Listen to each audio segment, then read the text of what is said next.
Hello, I'm Don Daler, and this is 2020 in Touch. On Friday, we had a new entry in our series, Myths, Lies, and Downright Stupidity. Of the 10 myths we covered, and you won't be surprised at this one, the most talked about was gun control reduces crime. Here's John Stossel. It's about the weapons, the guns. Where did the killer get them? They're shocked at how easy it is to purchase a gun. It is simply too easy to obtain a firearm. The belief that gun control prevents gun crime is why many were upset this spring when a bombshell court ruling could put handguns back in D.C. homes. A court threw out Washington, D.C.'s 30-year ban on guns. And that's outrageous, said public officials. More guns, very simply, lead to more violence. I don't know how anyone can be serious in saying that, because the gun violence went up when they banned handguns. Tom Palmer's one of the plaintiffs who sued D.C. over the right to have a gun. He's correct about gun violence going up. Since Washington's gun law passed, the murder rate actually increased, even while America's murder rate dropped. It's because guns can also save lives, says Palmer, as one saved his years ago in California. We were walking on the street, and this group of young men took really strong exception to that. They stood up. 19 or 20 young guys followed us, and they told us, we're going to kill you, they'll never find the bodies. And I turned around and showed them the business end of a pistol. Just pulling out the gun was enough to stop them. Yeah, it works. Merely having a weapon and being able to display it when I was threatened saved my life. Now you may think that carrying a gun, as Palmer did, is illegal in most of America, but it's not. Many people don't realize that today in America, in about 40 states, it is legal to carry a concealed weapon on your person. And in those 40 states, there is no more violent crime or murder than in states where guns are restricted.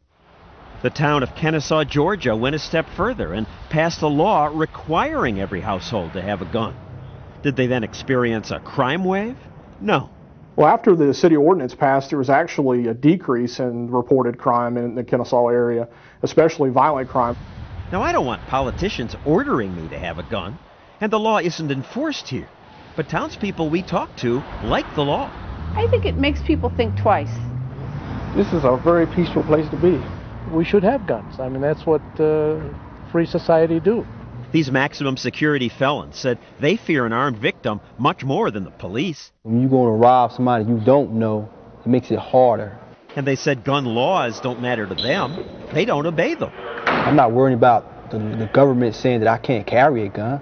I'm going to carry a gun anyway.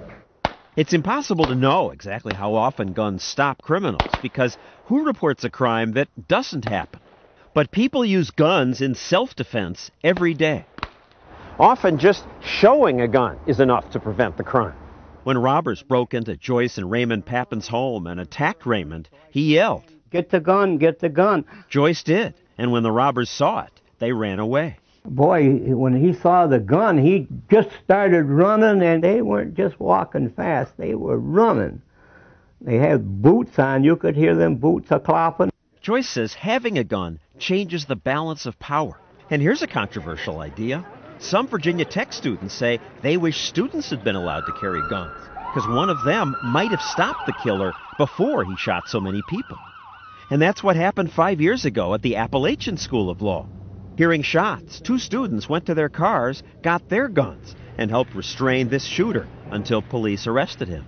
One of the things that the gun does is it equalizes unequals. My mom told me when I was a young boy, because she was armed, she was never afraid. So, gun control isn't necessarily crime control. In fact, the National Academy of Sciences reviewed hundreds of studies and could not document a single gun regulation that reduced violent crime or murder. If someone gets into your house, which would you rather have, a handgun or a telephone? You can call the police if you want, and they'll get there, and they'll take a picture of your dead body.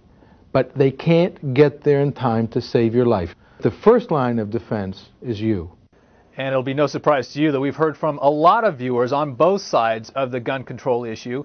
Here are a few samples of what they wrote. If you actually believe fighting gun crimes with guns are the solution, you're highly mistaken. Maybe we should wonder why we have one of the highest crime rates from all the modernized nations. And another viewer agreed. The bad news for crimes involving guns: the U.S. rate is incredibly high compared to other developed nations. We have the highest crime rate, and the other developed nations are not even close to our horrible death rate, killing each other with guns. But others had a different point of view. Criminals prefer an unarmed public. Our nation's worst crime statistics and most horrific recent events have taken place in areas that are known to be no-carry zones for law-abiding citizens. There's a reason schools make such good targets for gun violence. Only the criminal will be armed.